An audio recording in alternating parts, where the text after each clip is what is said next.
You start off with 2 strips and kink over one and make sure you're nice and straight, and then you hook that over the other strip, and then you can start weaving them together just by bringing one strip over the top, crease it, then the next strip, crease it, then the next, and you keep going until you reach the end. Because we're using the strip itself to create the creases, the distance between the creases will be exactly the width of the strip. So by folding like this, it's more accurate than measuring and marking, because you're using the actual strip itself to create the distances between the creases. So once you've woven them together, you pull them apart.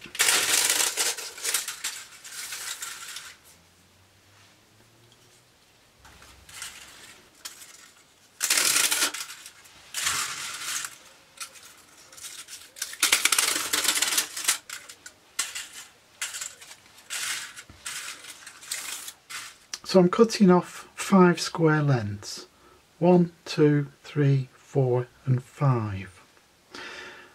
Where this bend is at the end of the 5th square, we fold it over and cut that bend off. That separates it from the rest of the strip, and it also means that the squares at the ends are slightly shorter, and that's a good thing. You'll see why later. So you've just got to do that a very lot of times. 1, 2, 3, 4, 5.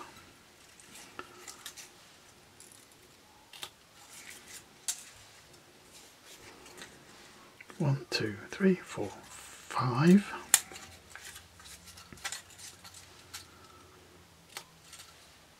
One, 2, 3, 4, 5. 1, 2, 3, 4, 5. Pieces 4 squares long will be connectors. Strips 5 squares long will form equilateral triangles using a 2 square overlap for stability. 7 square lengths will form hollow pentagons, while strips 8 squares long will form hollow hexagons.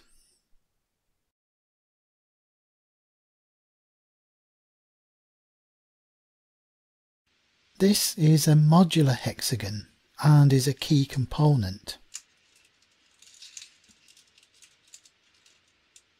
They are flexible only in one direction. We need lots of these. They are made by linking 6 of our triangles together. This is where the 4 square long connectors come in.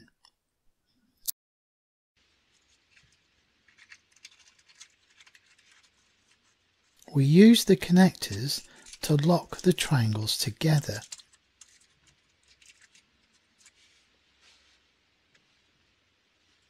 This is a bit fiddly as you have to hang on to everything until you get the last piece in.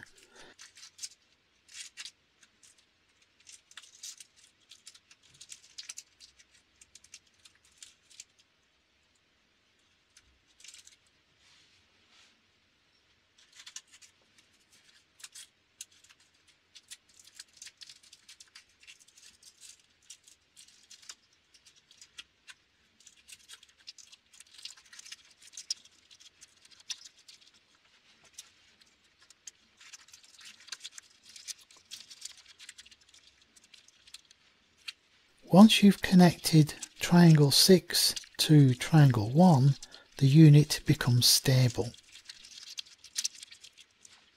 I then work my way around the unit crimping every crease with a pair of forceps to reinforce the unit so no glue is required.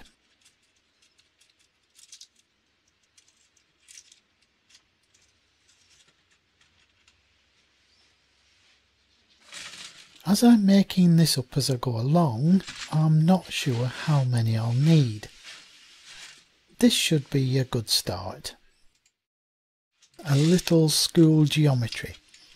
When you weave hexagons together, you will get a flat surface. This one will flex in one direction due to the hinges of the connectors being placed on one side.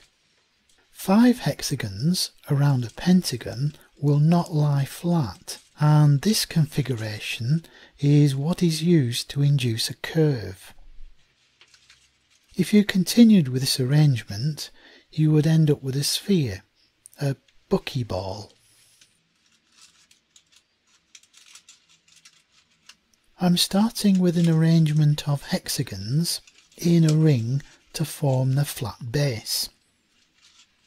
Onto this I'm fitting 6 hollow hexagons to create a snowflake effect.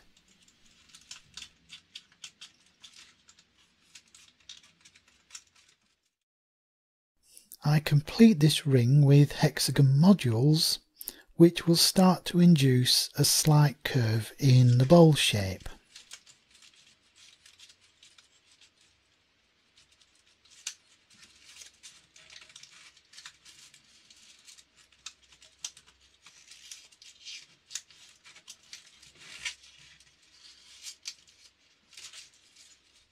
The next ring will have 12 hexagons in pairs.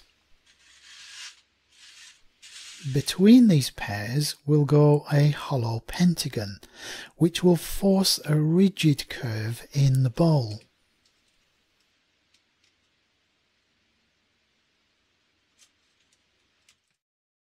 The next row is made up of hexagon units, which will straighten out our direction of the curve. Fitting these connectors can be a little fiddly, so the forceps do come in handy.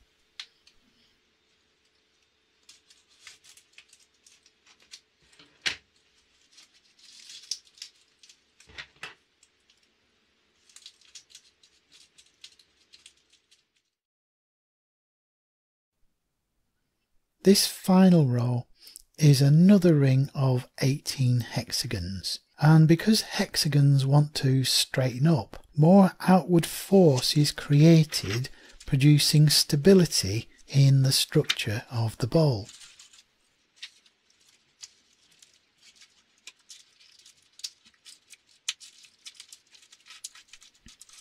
We are actually mimicking the atomic structure of a single layer of carbon atoms, similar to graphene.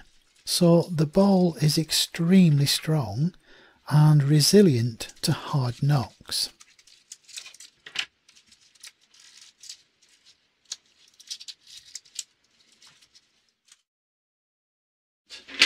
Now we've introduced this outward force, it's trying to squeeze all these top pieces upwards, so we're getting a little bit of a bow on the tops. So I'm going to strengthen these up by wrapping a 3 square segment around, and both ends of the segment will be inside the triangle, so they'll be trapped and can't come undone, and that should give the top of the rim a little bit more strength. Now the beauty of this being a plastic is you can be quite forceful with it and you're not going to damage it.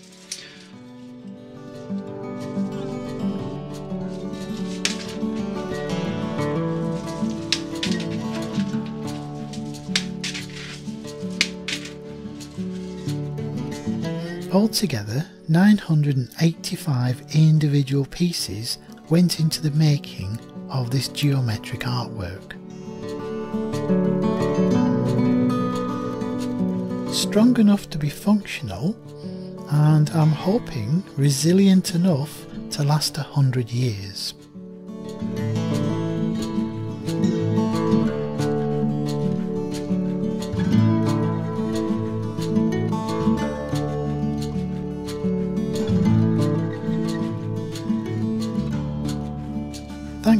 watching.